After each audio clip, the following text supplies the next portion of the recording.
ব্লকৰ প্ৰেচিডেণ্ট মাননীয় জগদীশ দাস, জিলাৰ সদস্য মাননীয় চাহিদা বাইদেউ, পশ্চিমবংগৰ পৰা অহা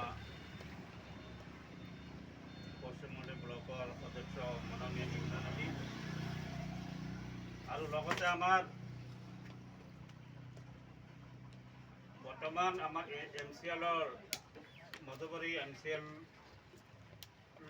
সমষ্টিৰ মাননীয় বিধায়ক হিচাপে নিযুক্তি কৰিছে বা নমিনেশ্যন কৰিছে মাননীয় তৰুণ কুমাৰ দেৱ। এতিয়া MCLৰ সম্পৰ্কে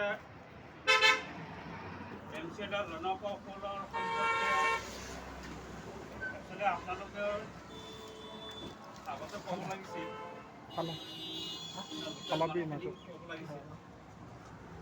যিয়ে নহওক আজি এটা বেয়া পাইছোঁ। 24 তাৰিখে মই নিজেই এইটো অফিচত আছিলোঁ, প্ৰগ্ৰাম মিটিং কৰিছোঁ যোৱা 24 তাৰিখে। আৰু লগতে মই ফোনতো যোগাযোগ কৰি আছোঁ আমাৰ বিধায়ক মাননীয় তৰুণ কুমাৰ দেৱৰ লগত মই যোগাযোগ কৰি আছোঁ। মই কৈছিলোঁ নিৰ্বাচনৰ ৰণকৌশলৰ সম্পৰ্কে কেনেকৈ কৰিব লাগে। আমাৰ কলাইগাঁও ব্লক এৰিয়াত যিমান কৰ্মী আছে যেনেকৈ পাৰে আপোনালোকে আহ্বান কৰি অহা দেওবাৰে আজিৰ কথা কৈছিলোঁ মিটিংখন পাতিব লাগে আৰু দেওবাৰে সেইদিনাৰ পৰাই আমি ৰণকৌশলত কেনেকৈ নামিম সম্পূৰ্ণ আলোচনা কৰা হ'ব। সেইখিনি কথা আলোচনা কৰি এখনক কৈছিলোঁ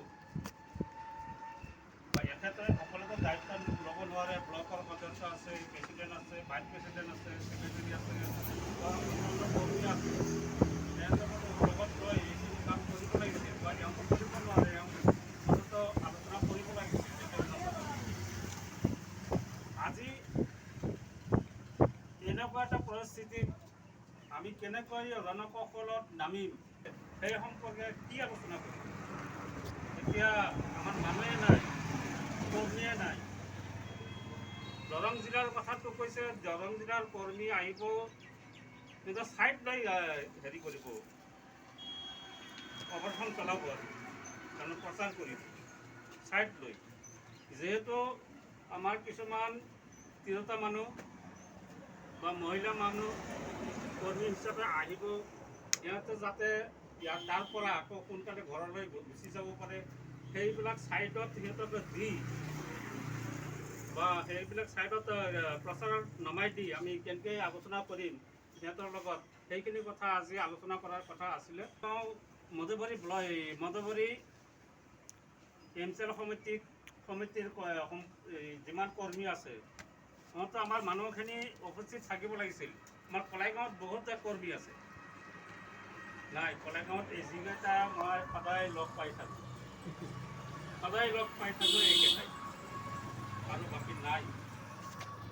ইয়াত এটা দুখৰ বিষয়, আমি কি ধৰণৰ BPI কৰি আছোঁ, কি ধৰণত আমি বিকাশবাদী কৰি আছোঁ মই বুজিয়ে পোৱা নাই। খালি এইটো বুলি নহয়, দৰং জিলাতো এনেকুৱা অৱস্থা হৈ আছে কিন্তু কৰ্মী নাই। মাত্ৰ কি লাগে, পইচা কেতিয়া হ'ব, পইচা কেতিয়া পাম। আৰে ভাই পইচা কেতিয়া পাম, কেতিয়া হ'ব আমিতো বুজি পাওঁ। পইচা ক'ৰ পৰা আহিব, কোনে দিব, কেনেকৈ আহিব। আমাৰতো কোনো ৰুলিং চৰকাৰ নাই বা আমাৰ এনেকৈ কোনো বিধায়ক নাই, MP নাই, আমাক পইচাটো কোনে দিব। আমি মানুহ পঠাব লাগে, তাৰ কাৰণে আমি ঠাইত দি আছোঁ। আমি নিজে বৰঙণি দি পাৰ্টিটো আমি চলাই আছোঁ। আৰু এই পাৰ্টিত দিয়া উদ্দেশ্যৰ লক্ষ্যটো সকলোৱে গম পায়, কিহৰ কাৰণে কৰি আছোঁ। সাংবিধানিক হিচাপে আমি কি কৰিবলৈ গৈ আছোঁ এইখিনি বস্তু আজিলৈ আমি বুজি পোৱা নাই। যিয়ে নহওক ইমান দূৰলৈ নাযাওঁ। এতিয়া আমি কেনেকৈ জনকৌশল ল'ব লাগে MCL সমষ্টিত আপোনালোকৰ পৰা পৰামৰ্শখিনি আগবঢ়াব লাগে। যিহেতু আমাৰ লোকেল ব্লক সমিতিৰ কৰ্মী আছে, তেওঁলোকে আমাক পৰামৰ্শ দিব লাগে, আগবঢ়াব লাগে।